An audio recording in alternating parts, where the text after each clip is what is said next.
everybody, it's Caroline from Caroline's Veggies. So I'm here to give you kind of, my turkeys are so annoying. I'm here to kind of I'm here to give you an update on our situation with our chickens. So I decided to have their fecal matter tested. If you don't remember, I was having a lot of chickens with some egg issues. I was getting soft-shelled eggs. I was getting a couple hens that had ascites, the water belly, where I had to actually drain out the water. Well, anywho, I decided to get their fecal matter tested, so I had to take a sample, a couple different samples from different chickens. I'm assuming they're different chickens.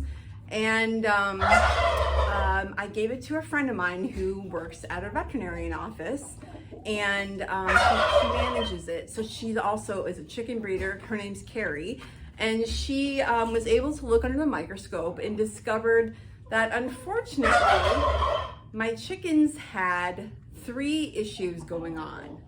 Number 1, they had a very high count of E. coli. Now that's not so great. You don't want E. coli in your flock. Chickens can carry, a lot of flocks have E. coli, people don't even know it, but my number was actually higher than normal. And what I attribute it to, talking to other fellow chicken keepers and actual vet techs, that it was from me doing the deep litter method for the winter bedding. So I hadn't cleaned out my chicken coop in approximately 4 months, and I just kept letting it build and build in the stall right here with the pine shavings. I didn't do straw because that can harbor mold. I did the pine shavings. I just kept dumping new pine shavings on the poo, and they would, kick it up, and I would rake it. Well, anyway, that was actually a great starter for not only good microbes, but bad microbes. And we got a lot of E. coli apparently in the deep litter method. So I made sure to clean that out, and I put them on a course of antibiotics I told you about in the previous video, the amoxicillin. I then found out that I had also 2 different types of parasites, 2 different types of worms as well. I had a high count of cecal worms, and I had a high count of roundworms. So what I did to combat both of those is Carrie, who is also a vet tech, and she had told me this previously, and this is what I do when I get new chickens in, just to make sure that they don't have anything, like chickens, adult chickens that I've got from, other families or whatnot. I'm not talking about baby chicks. I'm talking that, you got from an NPIP certified hatchery. I'm talking about like your neighbor, you want to quarantine the bird. So I use a Safeguard. It's fenbendazole, and you want to be really careful for with this stuff because it's made for horses. So all you need is a pea-sized amount, and it's a lot easier to do this when they're all on the roost at night sleeping. So it's easy to put it in their mouth because they're, chickens can't see in the dark and they're very confused. So they're sure like, sure, you can put it in my mouth. But, during the day, it's a little more difficult. So it should be an interesting show anyway while I try to do this. But so it comes with a little cap and a little push thing. So you want to be careful. So I already have done most of them. So you want to do it once, and that's going to kill the immediate adult worms. And then you want to do it again 10 days later, and that's going to kill the eggs that the adult worms laid. So that's what I want to do. So there is would you guys be quiet? Apparently not. Okay, so you want to kill the eggs that the adult worms laid. So it's a 10-day.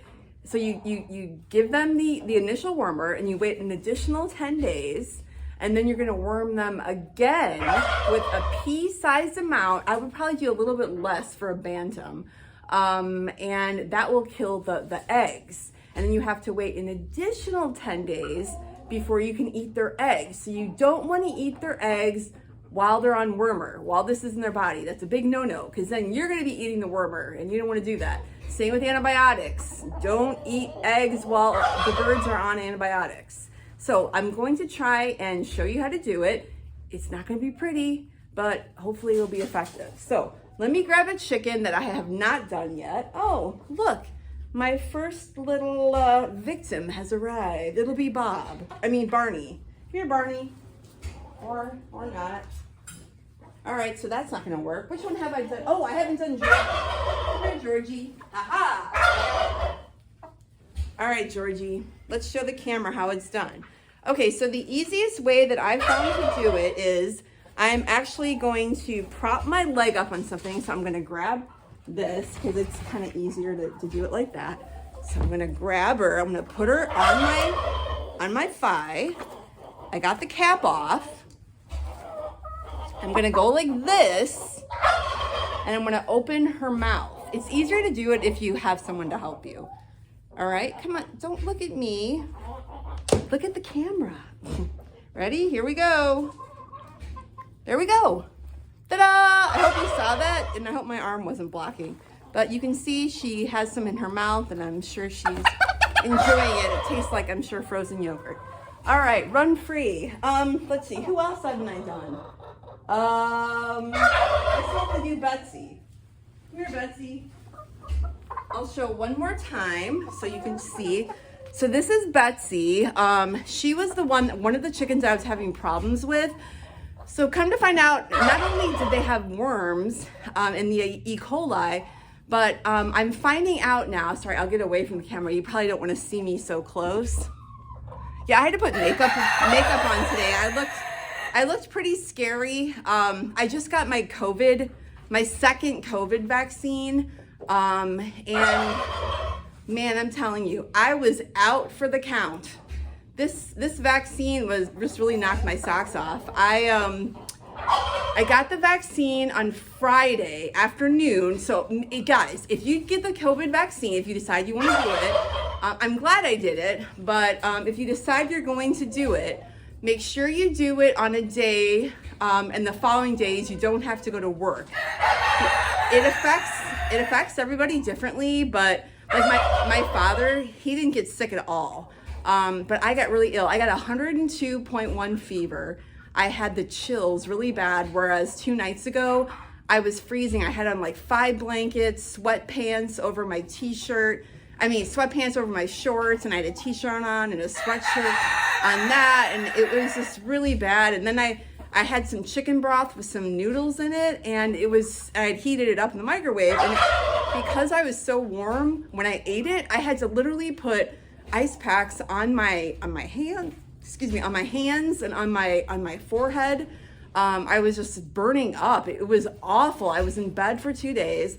Today is Monday. I got the shot on Friday. I'm feeling a little better. I still have general malaise. I'm kind of a little bit lethargic. I'm glad I don't have to go to work today. I don't really like standing for a long period of time. I started to kind of feel like, ugh. And I've had kind of an upset stomach and a little bit of a headache.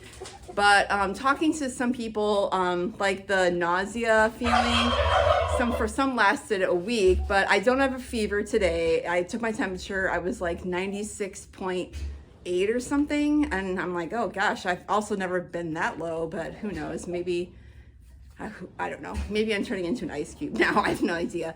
But yeah, I definitely would, if you're going to get the shot, don't be afraid. I mean, it's like the flu that you get. That's what it felt like. Joints ached and all that kind of stuff. But I don't know, honestly, if I'm going to go for my annual booster.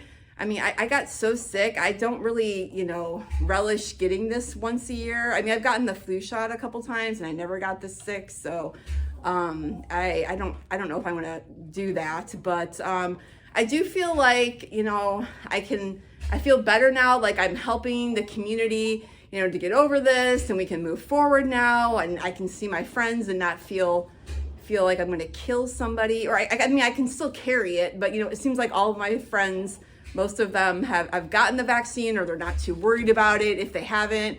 So I was just worried I was going to kill my dad or whatever. But So anywho, yeah, so the vaccine, make sure you take off work. And so let me show you again how to worm this chicken. So, oh, I was talking about her. So this chicken, so I found out that it wasn't just one thing going on. Like I said, we had in my flock, I had the E. coli, I had the two kinds of worms. And one chicken had the egg yolk perionitis. That's my leghorn. I thought she was gonna die, but she's doing much better. This one, I'm finding out, you know what? It's just the breed. And now the turkeys are fighting. Great.